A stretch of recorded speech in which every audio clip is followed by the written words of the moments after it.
എൻ്റെ പേര് ദിനീഷ്. ഞാൻ ഒരു രാഷ്ട്രീയ പ്രവർത്തകനാണ്. പക്ഷേ ഇപ്പോൾ ഞാൻ നിങ്ങളുടെ മുമ്പിൽ വന്ന് നിൽക്കുന്നത് ഒരു രാഷ്ട്രീയ പ്രവർത്തകനായിട്ടല്ല, ഒരു സാമൂഹ്യ പ്രവർത്തകനായിട്ടാണ്.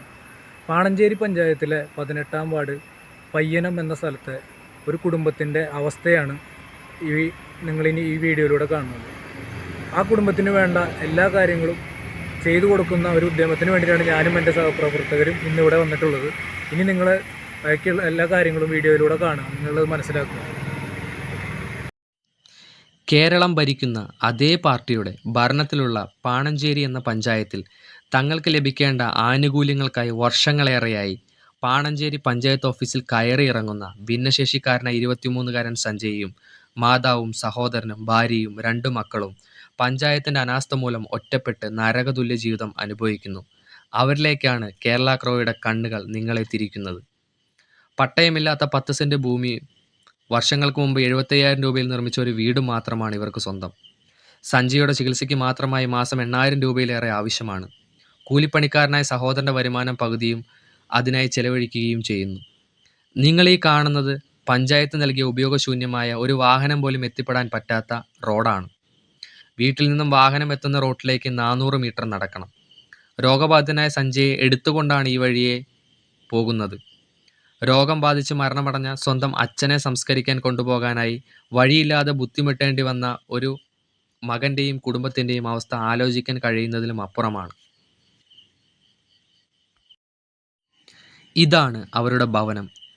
ഇടഭിത്തികളില്ലാത്തതിനാൽ മേൽക്കൂര താങ്ങി നിർത്തിയിരിക്കുന്നത് ചെറിയ തടിക്കഷ്ണങ്ങളിലാണ്. നല്ലൊരു മഴയും കാറ്റുമുണ്ടായാൽ നിലം പതിക്കുമെന്ന ഭീതിയിലാണ് ഈ കുടുംബം ഓരോ രാത്രിയും തള്ളി നീക്കുന്നത്. ഇത്രയും മോശമായ അവസ്ഥയിലും മനുഷ്യത്വത്തിൻ്റെ പേരിൽ പോലും ഒരു സഹായവും എന്തുകൊണ്ട് ഈ കുടുംബത്തിന് ലഭിക്കുന്നില്ല എന്ന് അന്വേഷിക്കേണ്ടത് തന്നെയാണ്. ഇതിലേക്കാണ് കേരള ക്രോ വിരൽ ചൂണ്ടുന്നതും. ഞാനിവിടുത്തെ നാട്ടുകാരനാണ്, സംഗീതത്തിൻ്റെ കൂട്ടുകാരനാണ്, എൻ്റെ അച്ഛൻ്റെയും കൂട്ടുകാരനാണ്. ഇവരുടെ ആവശ്യം എന്ന് പറഞ്ഞു കഴിഞ്ഞാൽ ഇവർക്ക് വീട്ടിൽ നിന്ന് പുറത്തേക്ക് ഇറങ്ങാനും വീട്ടിലേക്ക് തിരിച്ചു വരാനും ഒരു വഴിയില്ല. വഴിയാണ് ഇവരുടെ പ്രശ്നം. ഈ വഴിയുടെ പ്രശ്നമായിട്ട് നമ്മൾ പല സ്ഥലങ്ങളിൽ പഞ്ചായത്തിൽ വരെ നമ്മൾ ഈ പ്രശ്നം അവതരിപ്പിക്കുകയുണ്ടായി. അതിന് വേണ്ടിയിട്ട് ആരും ഒന്നും ഇതുവരെ ചെയ്തിട്ടില്ല. അപ്പോൾ അവർക്ക് ഇവിടെ താമസിക്കാനുള്ള ഒരു ബുദ്ധിമുട്ട് മെയിനായിട്ട് വഴി. ഇവൻ്റെ അനിയനൊരാൾ തീരെ വയ്യാത്ത ആളാണ്. അപ്പോൾ അവനെ കൊണ്ട് പുറത്തേക്ക് പോകാൻ വരെ ഇവർക്ക് വഴിയില്ല. വഴിയുള്ളതെന്ന് പറഞ്ഞാൽ നടക്കാനായിട്ട് പറ്റിയൊരു അന്തരീക്ഷത്തിലുള്ള വഴിയല്ല, ഒരു ചാലാണ് കാണിച്ചു കൊടുക്കുന്നത്. പക്ഷെ അവന് വേറെ വഴി ഉള്ളതായിട്ട് ഇതിലുണ്ട്. പക്ഷെ അത് കൊടുക്കാനായിട്ട് അതിൻ്റെ സ്ഥലത്തിൻ്റെ അവകാശികൾ തയ്യാറാവുന്നില്ല. അപ്പോൾ അതുകൊണ്ട് തന്നെ നമ്മൾ കുറേ ഇതായിട്ട് ബന്ധപ്പെട്ട് കുറേ ആൾക്കാരോട് സംസാരിക്കുകയുണ്ടായി. എല്ലാവരും ചെയ്തു തരാമെന്നൊക്കെ പറഞ്ഞു. ആരും ഇതുവരെ അതിനെക്കുറിച്ച് ഒന്നും ചെയ്തു കൊടുത്തിട്ടില്ല. പിന്നെ അവൻ്റെ അച്ഛൻ മരിച്ചിട്ട് ഈ അടുത്ത് ഇപ്പോൾ 3 മാസമായിട്ടുള്ളൂ. നമുക്ക് ബോഡി തന്നെ കൊണ്ടുപോകാനായിട്ട് ഭയങ്കര ബുദ്ധിമുട്ടായി. ഇവിടുന്ന് പുറത്തേക്ക് ഇറക്കി കൊണ്ടുപോകാൻ പറ്റാത്തൊരു സാഹചര്യമായിരുന്നു. അത് തന്നെ അത്രയും ബുദ്ധിമുട്ടിയിട്ടാണ് നമ്മൾ കൊണ്ടുപോയിട്ടുള്ളത്. ഇതിനുവേണ്ടി നമുക്ക് ഇനിയിപ്പോൾ എന്ത് ചെയ്യാൻ പറ്റും? ഇവർക്കൊരു വഴിയാണ് മെയിനായിട്ട് ആവശ്യം. അതിനുവേണ്ടി നമുക്ക് എന്ത് ചെയ്യാൻ പറ്റും എന്നുള്ള കാര്യത്തിനാണ് നമ്മൾ ഒരു തീരുമാനത്തിലുള്ളത്. പലരും ചെയ്തു തരാമെന്ന് പറയല്ലാണ്ട് ചെയ്തു കൊടുക്കുന്നതായിട്ട് ആരും ഇതുവരെ ഒന്നും കണ്ടിട്ടില്ല. പഞ്ചായത്തിലായാലും അറിയിച്ചു, ഒരു കാര്യമില്ല. അതുകൊണ്ട് അപ്പോൾ ഇവർക്കൊരു വഴി വേണം. അതിനുവേണ്ടി നമ്മളിനി എന്ത് ചെയ്യാൻ പറ്റുമെന്നാണ് നമ്മുടെ ഒരു തീരുമാനം. നമ്മളെ തീരുമാനത്തിലെത്തേണ്ടത്. 1 വർഷം മുന്നേ അയ്യവയിൽ കിട്ടിയൊരു വീടാണത്. അത് 75,000 രൂപ പാസ്സായിട്ട് നമുക്ക് കിട്ടിയൊരു വീടാണ്. അപ്പോൾ ഞങ്ങൾക്ക് സർവ്വസാധാരണമായിട്ട് വഴിയില്ലാത്ത കാരണം കൊണ്ട് നമ്മൾ പലരുടെയും വീടിൻ്റെ മുറ്റത്തുനിന്ന്, അതായത് ഇതിലേക്ക് വേണ്ട കട്ട, മണൽ, എല്ലാ സാധനങ്ങളും നമ്മൾ ചോന്ന് കൊണ്ടുവന്ന് ഇവിടെ വീടിൻ്റെ പണി ആരംഭിച്ച കാരണം കൊണ്ട് പിന്നെ നമ്മുടെ അച്ഛൻ്റെ കയ്യിൽ കുറച്ച് പൈസയും അതിലേക്ക് ഇറക്കിയിട്ടാണ് ഇപ്പോൾ ഈ പറയുന്ന ഒരു ലെവലിലേക്ക് വീട് എത്തിച്ചത്. പക്ഷെ അത് മുട്ടെത്തിക്കുക എന്ന വരെ നമുക്ക് സാധിച്ചിട്ടില്ല. അതിലുപരി അത് കഴിഞ്ഞോടുകൂടി എൻ്റെ അമ്മയുടെ അമ്മ, അതായത് എൻ്റെ അമ്മാമ്മ ഇവിടെ താമസിച്ചു തുടങ്ങുന്നത്. അപ്പോൾ ആൾക്ക് ക്യാൻസർ കാര്യങ്ങൾ, അതിൻ്റെ ട്രീറ്റ്മെൻറ്റ്, പിന്നെ അനിയന് സോറിയാസിൻ്റെ ഒരു അസുഖം ബാധിപ്പെട്ടു. അപ്പോൾ സോറിയാസിസ്, ലിവറിൻ്റെ പ്രശ്നങ്ങൾ, ഹെർണിയയുടെ തുടക്കം, അങ്ങനെ കുറച്ച് പ്രശ്നങ്ങളും വന്നു. പിന്നെ അച്ഛന് മറ്റേ ലിവറിൻ്റെ പ്രശ്നങ്ങൾ വന്നു. അങ്ങനെ സാമ്പത്തികമായിട്ട് നമുക്കിതായപ്പോൾ നമുക്കിത് മുട്ടെത്തിക്കാനും പറ്റിയില്ല. അപ്പോൾ ഒരു 14 കൊല്ലമായി. അതിന് ശേഷം 4 കൊല്ലമായിപ്പോൾ നമ്മുടെ വാർഡ് മെമ്പറായിട്ടുള്ള അഞ്ചേച്ചി ഇവിടെ പഞ്ചായത്ത് പ്രസിഡൻ്റായി നിന്ന സമയത്ത് നമുക്ക് മെയിൻ്റനൻസിന് നമ്മൾ അപേക്ഷ കൊടുത്തു കഴിഞ്ഞപ്പോൾ നമുക്ക് മെയിൻ്റനൻസിന് അവർ തരില്ല. അതായത് കിട്ടും, പക്ഷേ ഒരു 8 കൊല്ലം കഴിഞ്ഞ് വീട് കിട്ടുമെന്നൊരു ഒരു ആത്മപ്രതീക്ഷ നമുക്ക് അവർ തന്നിട്ടുണ്ടായിരുന്നു. പക്ഷേ ഇന്ന് ഇത്രയും കാലമായിട്ട് 2 ഭരണം മാറി വന്നിട്ടും നമുക്ക് ഇന്ന വരെ ആ ഒരു അവസ്ഥയിൽ നിന്ന് വഴിയിലേക്കായാലും വീട്ടിലേക്കായാലും ഒരു മാറ്റവും വന്നിട്ടില്ല. നമ്മുടെ വീട്ടിൽ 2 മരണം സംഭവിച്ചു. അപ്പോൾ നമ്മുടെ അമ്മാവൻ മരിച്ചു. അത് അമ്മാവൻ മരിച്ച് 5 മാസം കഴിഞ്ഞപ്പോൾ അച്ഛൻ മരിച്ചു. ഇപ്പോൾ അച്ഛൻ മരിച്ചിട്ട് 3 മാസത്തോളമായി.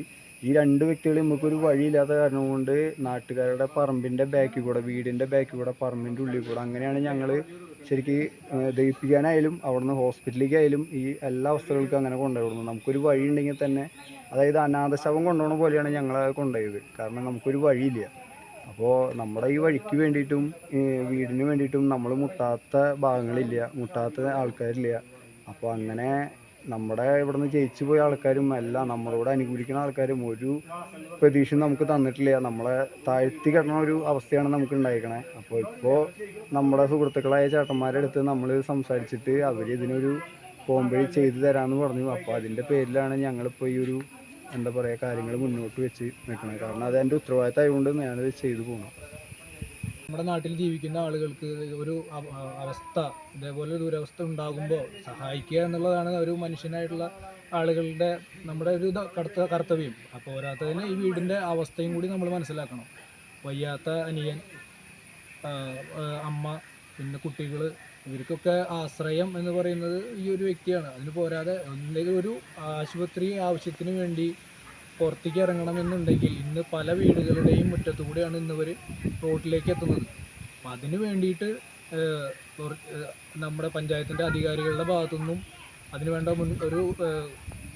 അതിനുവേണ്ട കാര്യങ്ങൾ ചെയ്തു കൊടുക്കണം എന്നാണ് നമ്മുടെ ആവശ്യം. അതിനുവേണ്ടി നമ്മൾ തയ്യാറാണ്. എവിടെ പോകണമെന്നോ അതിനുവേണ്ട കാര്യങ്ങൾ ചെയ്യണമെന്നോ നമ്മൾ തയ്യാറാണ്.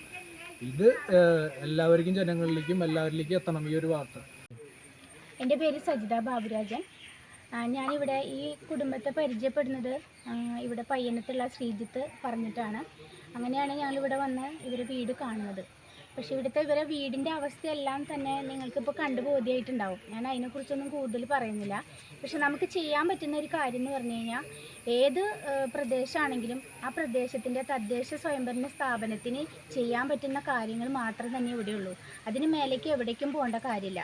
പഞ്ചായത്ത് അധികാരികൾ കൃത്യമായി ഇടപെട്ടുകൊണ്ട് ഈ 24 വയസ്സായ ഈ സഞ്ജയിൻ്റെ കാര്യത്തിൽ അവനൊരു വീട്, വഴി അതൊന്നും നിഷേധിക്കാൻ പാടില്ലാത്തതാണ്. അതിനുള്ള ഒരു മാർഗം, സൊല്യൂഷൻ ഉണ്ടാക്കി കൊടുക്കേണ്ടത് തദ്ദേശ സ്വയംഭരണ സ്ഥാപനമായ പാണഞ്ചേരി പഞ്ചായത്ത് തന്നെയാണ്. അവർ ചെയ്യുന്നതിലപ്പുറം വേറെ ആർക്കും ഒന്നും ഇതിൽ ചെയ്യാനില്ല. എത്രയും പെട്ടെന്ന് അവരിത് ഇടപെട്ടിട്ട് ഇവർക്ക് വേണ്ട കാര്യങ്ങൾ, ഈ പ്രത്യേകിച്ചും സഞ്ജയനും അമ്മയ്ക്കും വേണ്ടിയുള്ള കാര്യങ്ങൾ ചെയ്തു കൊടുക്കുക എന്നുള്ളത് തന്നെയാണ് ഒരു വലിയ കാര്യം. ഈ വീടിൻ്റെ അവസ്ഥയും ഇവിടെയുള്ള വീട്ടുകാരുടെ അവസ്ഥയും, ഒരു റോഡാണ് അവർക്ക് ചോദിക്കുന്നത്. ഇവിടെ മുമ്പ് പഞ്ചായത്ത് പ്രസിഡൻ്റായി ഇരുന്ന ഇവിടുത്തെ മെമ്പർ എന്ന്, ഈ മെമ്പറിൻ്റെ ജോലി എന്താണെന്ന് അറിയാണ്ട് ജനങ്ങൾക്ക് വേണ്ടി എന്ന് വെറുതെ ആളുകളോട് പറഞ്ഞ് ജനങ്ങളായി തിരഞ്ഞെടുക്കപ്പെട്ടിട്ട് ജനങ്ങൾക്ക് വേണ്ടി ഒന്നും ചെയ്യാണ്ട് ഈ ഇത്രയും നിങ്ങളിത് കണ്ടുവല്ലോ, ഈ വീഡിയോ കൂടെ കണ്ട കാര്യങ്ങൾ ഇതെല്ലാം സത്യമായ കാര്യങ്ങളാണ്. ഇതിന് വേണ്ടിയിട്ട് ഇവർ കുറേ കാലങ്ങളായി കഷ്ടപ്പെട്ടുകൊണ്ടിരിക്കുകയാണ്. ഇവർക്കൊരു വഴി, അതുപോലെ ഈ വീടിൻ്റെ അവസ്ഥ അതൊന്ന് പരിഹരിക്കാൻ വേണ്ടിയിട്ട് ഇവിടെയുള്ള ഇപ്പോഴത്തെ പഞ്ചായത്തിൻ്റെ ആളുകൾ ഇതിനൊന്ന് മുൻകൈയെടുത്ത് ഇതൊന്ന് ചെയ്ത് കൊടുക്കണം. ഇത് കൊടുക്കാത്തോടത്തോളം കാലം ഞങ്ങൾ ഓരോരുത്തരും ഇത് കിട്ടണ വരെ ഇതിനു വേണ്ടി എന്തൊക്കെ ചെയ്യാൻ പറ്റുമോ അതൊക്കെ നമ്മൾ ചെയ്യും. ഇവർക്ക് ആകെ ചോദിക്കണേ, ഇവരുടെ ഈ കുടുംബത്തിലേക്ക് അറിയാലോ, ഇതിൻ്റെ ബാക്കിയുള്ള അവസ്ഥകൾ അറിയാലോ, ഈ വീടിൻ്റെ അവസ്ഥകൾ, ഇവിടെയുള്ള ആളുകളുടെ അവസ്ഥകൾ. ഇവർക്കൊരു റോഡ് എത്രയും പെട്ടെന്ന് അധികാരികൾ ഇത് കണ്ണടയ്ക്കാണ്ട് എത്രയും പെട്ടെന്ന് ചെയ്തു കൊടുക്കാനുള്ള ഒരു വഴി ഉണ്ടാക്കുക. ഇത്രയാണ് ഇവിടെ നാട്ടുകാരും ഇവിടെ പൊതുപ്രവർത്തകരായ ഞങ്ങൾക്ക് ഇത് പറയാനുള്ളത്.